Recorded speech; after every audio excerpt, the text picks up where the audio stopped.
That stretch of land between the Baltic and the Sage was reputedly the most expensive in the country. All of which, Fairfax supposed, should have altered his lot beyond recognition. Coppering the city was not the job it had been 20 years ago. But in the end, coppering always boiled down to the same thing. And sooner or later, you had a body in the water, on whose surface the borrowed stars twinkled.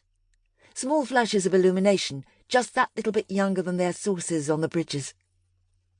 Come morning, they'd surrender to the larger glare of day, by which time a lot more light would have been cast on the body. It would have been recovered for a start, would have gushed water like an old mattress as it was hauled onto the launch, and with torches shone upon it, would appear fragile and monochrome. Black hair, white skin, black jacket, empty eyes. In too many ways that was the whole story right there. The body, once retrieved, had empty, finished eyes. But it was all just beginning, too. Come morning, D.I. Andrew Fairfax would have learned more. Scraps of knowledge pieced together from an unwrapped body on a slab. From clothing and pocket contents, driving licence and credit cards, all chipping in to produce an identity, even if its owner was no longer round. Zoë Boehm. Private inquiry agent, according to a sheaf of business cards in her wallet, 46, formerly of Oxford. No footage existed of her launching herself from the suicide's favourite, the High Level. But she drowned all right, even though she'd received a blow on the back of the head first. A wound not necessarily inconsistent with a high fall into water. Come morning, all of that. At the moment, what Fairfax had was a floating body. He said, "Valentine's coming up." Valentine's always saw a needle in the suicide figures. The first Monday of the new year was the divorce lawyer's favourite day, and all those filed papers would be turning up on doormats round about now, just as shop windows filled with heart-shaped balloons and cuddly bears. Everywhere the newly single looked, they'd be seeing red.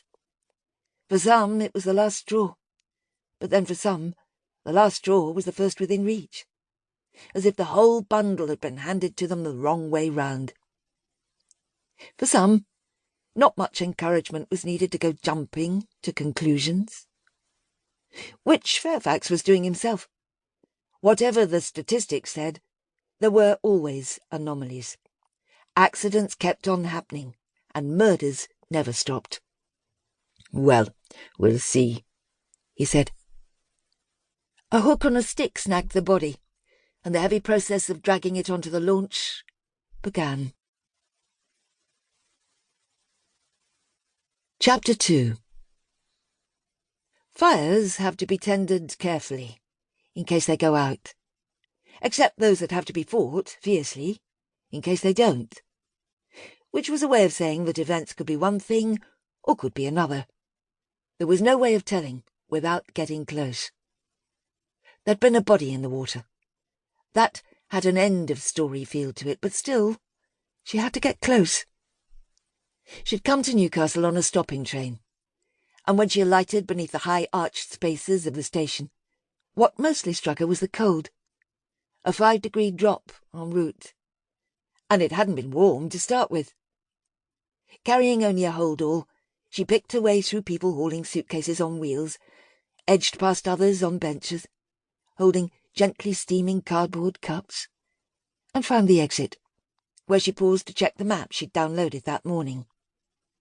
Nearby was a bar, whose table spread onto the concourse. A group of young men in short-sleeved shirts sat at one, hoisting glasses in a toast that mostly consisted of vows. Short sleeves, she thought. Jesus! Taxis waited outside, but she wasn't going far. She turned right. Her route took her past a large hotel and the Lytton Phil, then a confusing array of traffic lights and road signs, before bending to the right between what appeared to be matching warehouses. Big, wooden structures with metal shutters blinding their doors and windows. Cars hurried past, looking for a motorway.